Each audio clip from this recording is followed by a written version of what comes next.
it's freaking Billy Sheehan. Let me tell you something about this guy. What's up, guys? Welcome back to Lone University. This is my first video in about 4 or 5 years in terms of long-form content. You might have seen some of my comedy shorts or whatever, but I'm back here. I'm back with videos every single week, and I just want to talk all things bass.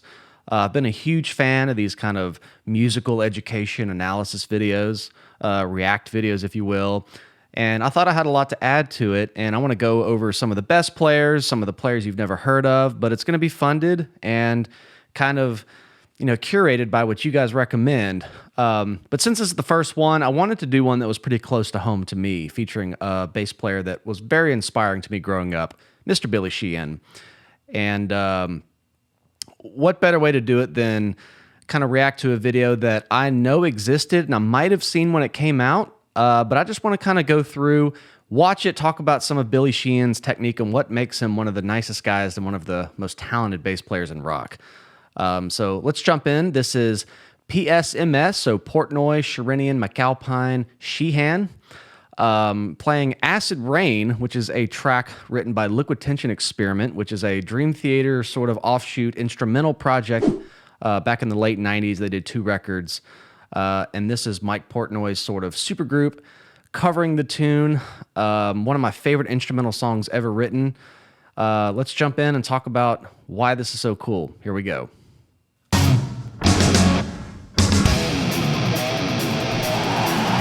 I love this song so much.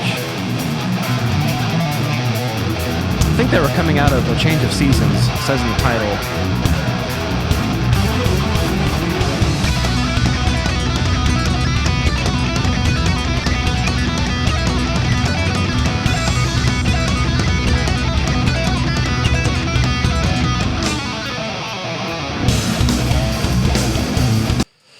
All right, so let me peel back some layers on this video. Why I'm doing this as my first video. Acid Rain was one of my favorite instrumental songs of all time. Probably because I grew up listening to Dream Theater, and then Liquid Tension was really awesome. Those guys, that band and those groups, those songs they're just in my DNA as a bass player. So not only do you have Acid Rain being covered, it's with 4 incredibly talented musicians, 2 of them which were in Dream Theater, Mike Portnoy, Derek Sherinian, who played on Falling to Infinity, which is a record I really like. Then you have Billy Sheehan, which one of the most influential bass players of all time to me, for sure, and I'll get into that here in a second. And then you have on guitar Mr. Tony MacAlpine, who I toured with as his bass player in 2020, unfortunately cut short due to COVID. But there's just so many layers to this. And then, when I toured with Tony, I was opening for Sons of Apollo, which has Derek, Billy, and Mike in it. And then to add even an extra layer, I was playing songs that Tony wrote that Billy recorded bass for. So I'm playing these songs and Billy's in the room listening. Maybe he was paying attention, maybe he wasn't, but it was intimidating nonetheless. But this is a video that just hits so close to home.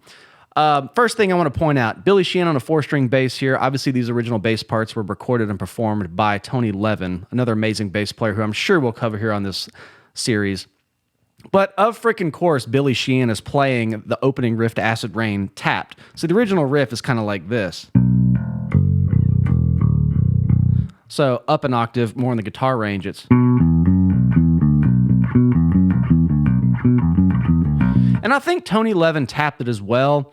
I would have to go watch an old video, but Billy's over here just going. Unbelievable. Let's keep going.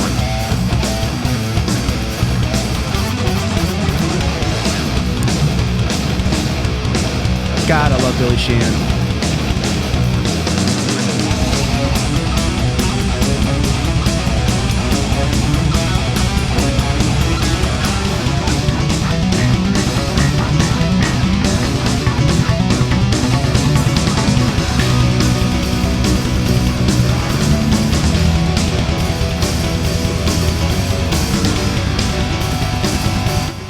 This piano part is so cool. I just love the syncopation. Obviously, this was originally played by Jordan Rudess, who played in Liquid Tension and obviously is still in Dream Theater.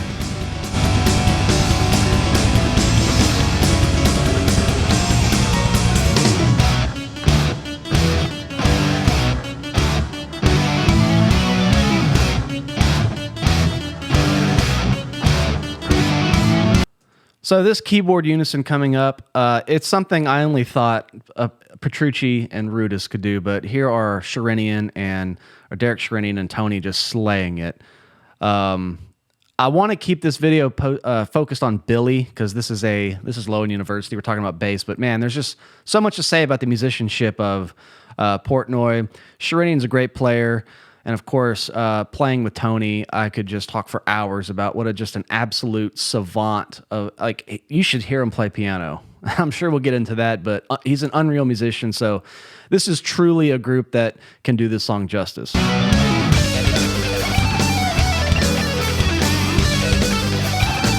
Not even looking. Not even looking.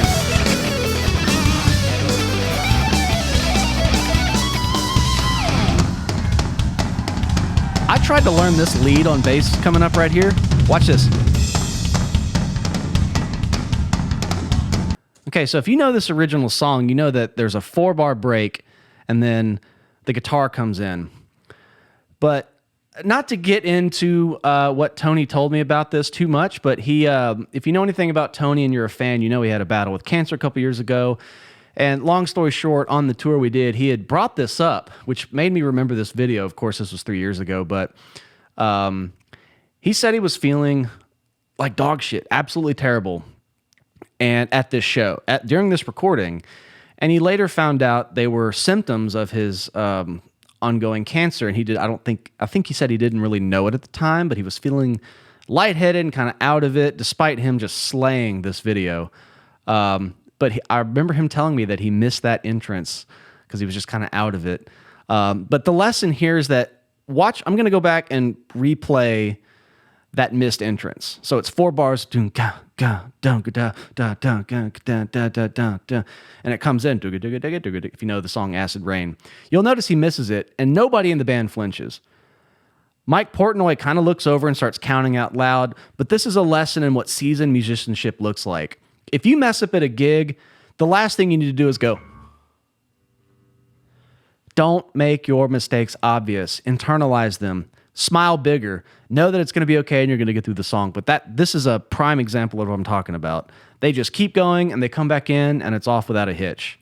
And that is just a lesson in showmanship right there. So let's go back and see if I can catch that. Here we go.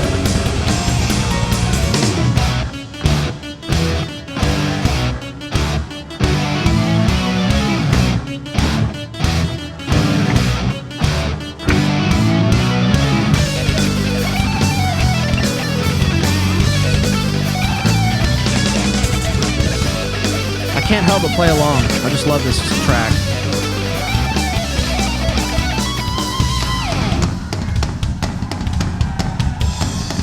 It's supposed to come in right here. Now watch Mike. He knows something's up. He counts him in, but it's like part of the show.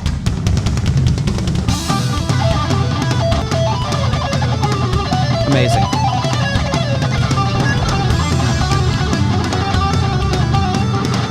I also don't know how Tony's playing that with like no fret markers. I mean, I know he probably has them on the side.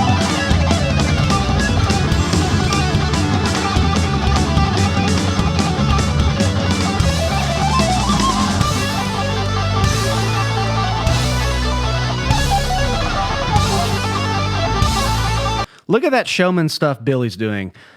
So if you were to ask me what 3 bass players were in my DNA as a strapping young lad, as they say, it would be Geddy Lee from Rush, it would be Cliff Burton from Metallica, and it would be John Myung from Dream Theater. Those were like the trifecta of bass players I absorbed. I looked at every note they played, what they played, how they played it, how they look when they played live. And the only reason Billy's not mentioned in those 3 is because I didn't really come upon him as, like, I know he played with Mr. Big and David Lee Roth and he's Talus, all that stuff. I wasn't into those groups back in that day. I was into Dream Theater, Metallica, Rush. But Billy was somebody that I stumbled upon seeing him play with Mr. Big and do those bass solos. Back when Google Video was a thing, I remember there was a Billy Sheehan bass solo video.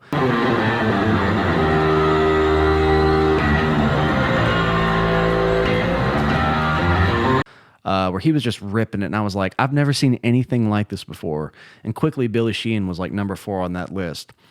But despite him being an amazing player, it was his showmanship that I really gleaned a lot from. Like when he plays, he's just kind of like, he's all over the place. It's fun to watch. I've stolen some of his moves. Billy, if you're out there, maybe you saw this when we toured together. Just the head turns, the facial expressions, the over-exaggerating things that don't look flashy. Like if you're going to play just a note like C, just on a downbeat, you could easily go, or you could go, or you could go, or you could go. And it's like those little things when you play live or things you just kind of, you flip the switch and kick them on, and they make you more interesting to watch. And something I want to point out, that's a lesson too. Just while I'm saying this, while we watch this video, just pay attention to that stuff Billy does. He's overdramatic with the simplest of gestures while not missing a note. So get the song down first before you try throwing in any of these acrobatics. But this is stage presence that separates the pros from the amateurs. And Billy is a guy I look up to as far as gleaning some of those things. Just remember, when somebody goes to see you play at a show, they don't go, I went and listened to the show. They say, no, I went and saw the show. They saw the show. And that's a whole nother lesson about don't worry about missing notes. Worry about looking confident. People remember what the show looked like when they leave. You know, if I think back to a show I saw 5 years ago, in my mind, I remember how the musicians were moving. I remember the lights. I remember the interaction of the band. Do I remember what the sound quality was like in the room? Not really. Do I remember what notes were missed? No. And maybe I will if they like really had a train wreck. But I remember what I saw. So always think about that. It's just as much about how you look to the audience. That's a big part, and it's the sum of the parts of everything else in the show. So as we go forward, just pay attention to Billy, because this is like right out of just stage presence textbook 101 to me.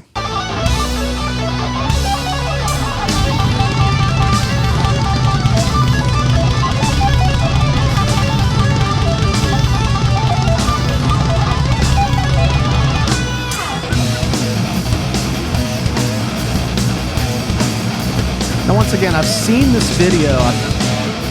I've seen this video back when it came out, but I can't remember what Billy does for this breakdown section. I know it's kind of Tony Levin. So I'll be interested to see.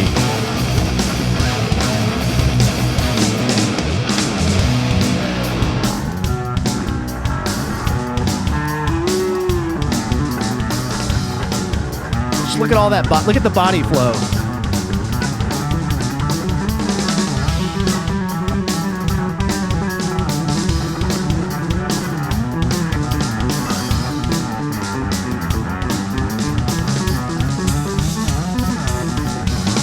Golly.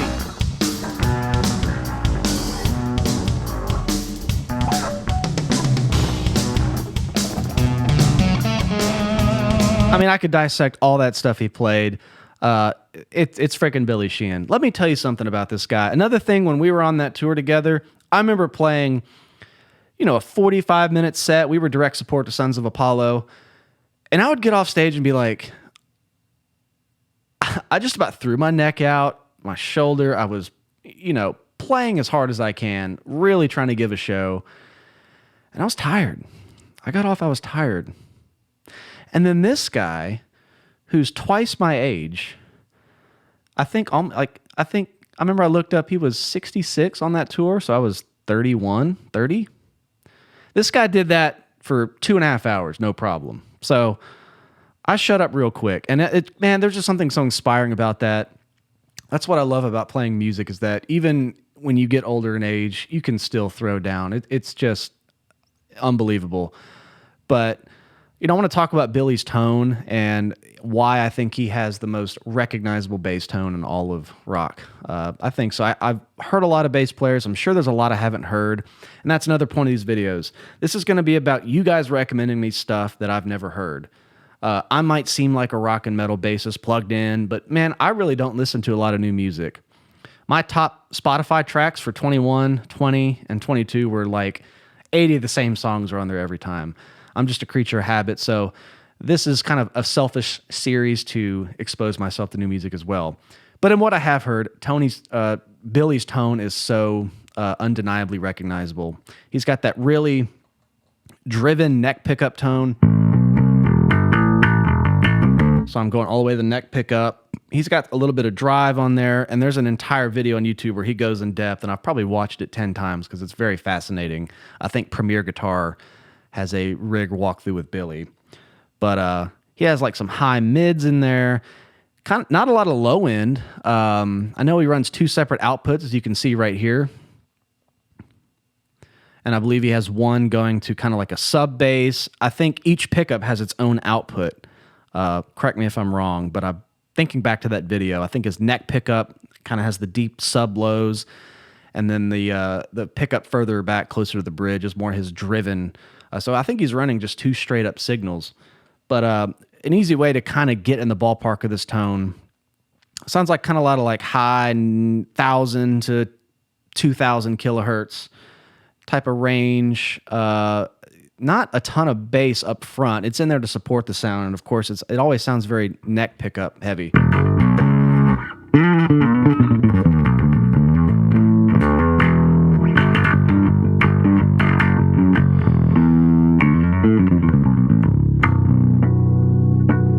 So, great tone. I'm going to go back and catch some of that a little bit. Oop. Kind of doing that thing. I've got the tone, what I would do for an onboard EQ to get that tone, but it's kind of in the ballpark. He has a lot going on. I would definitely check that video out. It's great. Brings it down a bit.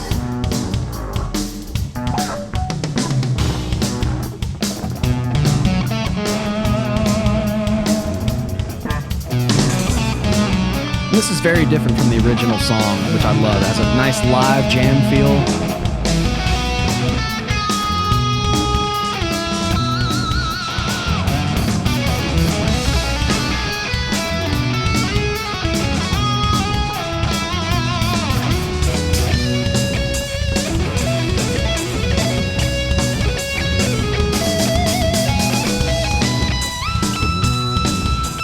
And I know this is a bass kind of video, but man, Mike Portnoy just, like his music, I mean, this has been well documented. This is in every comment section of every freaking thing, but he just has some of the most ear candy-ish drum, ornamental stuff that's musical. It's like very lyrical, and it just always is done at the right time. It's one of the things I just was inspired most about him as a drummer and a musician. I'm not a drummer, but I just loved hearing those little embellishments that were always done so tastefully. And that little like triplet splash kind of thing right there, prime example of what I'm talking about.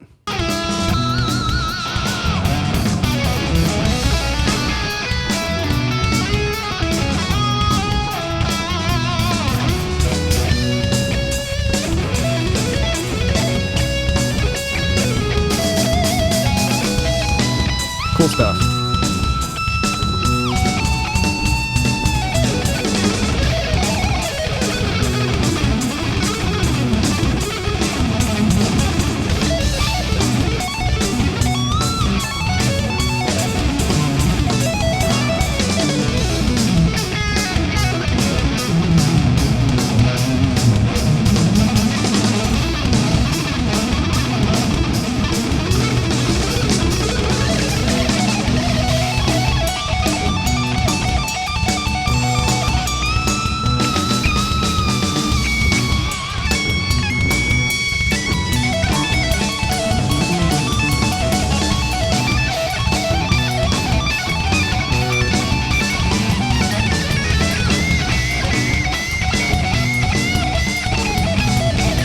Love this jam.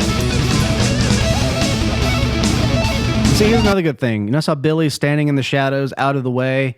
That's another thing. Don't be on the front of the stage with your foot on the monitor when somebody else is in the spotlight. I mean, this is just a masterclass in, actually having a designated place on the stage for each part of the song. There's a lot to be gleaned here. Get out of the way when it's not your turn.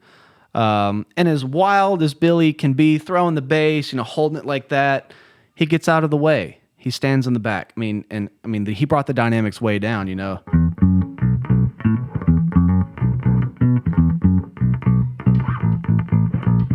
Really low.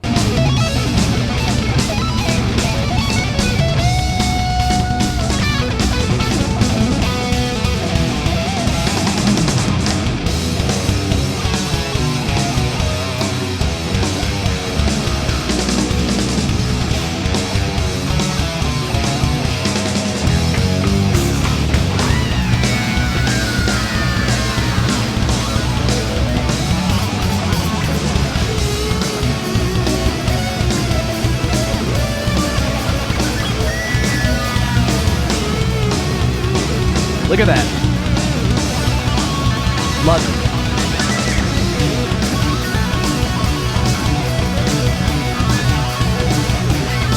Not sure what he's doing there technique-wise. It's like he's just... Billy does this thing every now where he'll just kind of go...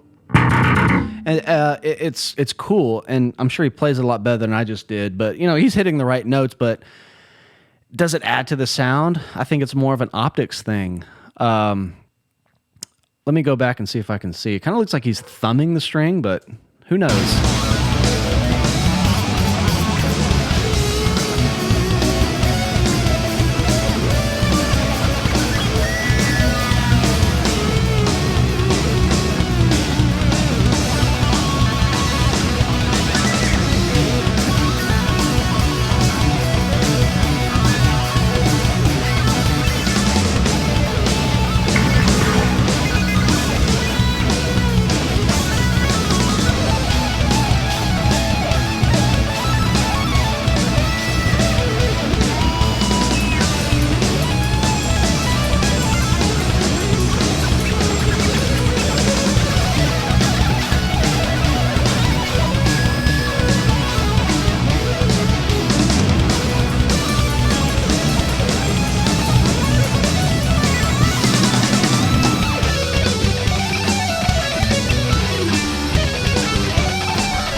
That's another thing.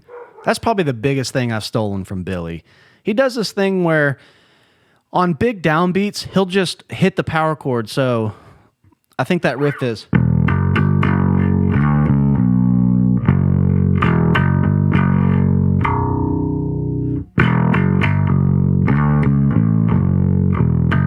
But there's some point where it hits that B, so...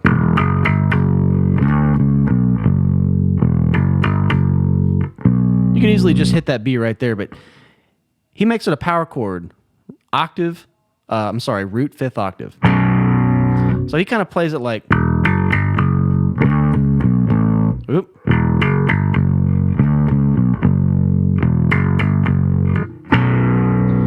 And it allows you to kind of throw your arm down. It's another one of those visual things. I mean, if you take footage of me playing live on stage, I use that move a lot.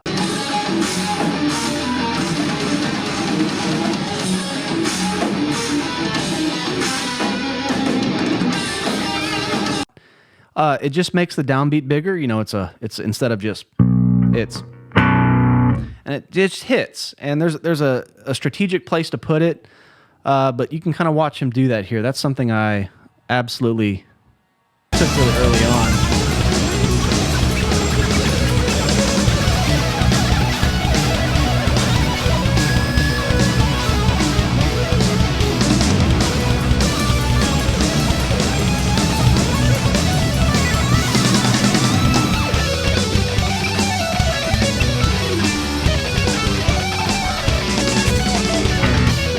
See that?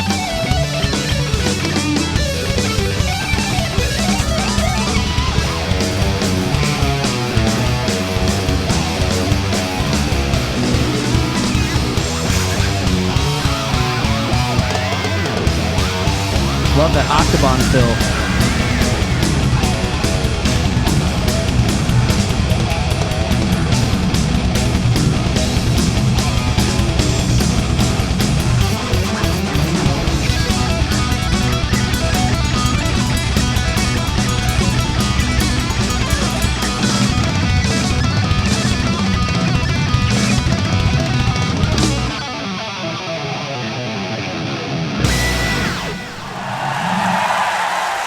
Love it.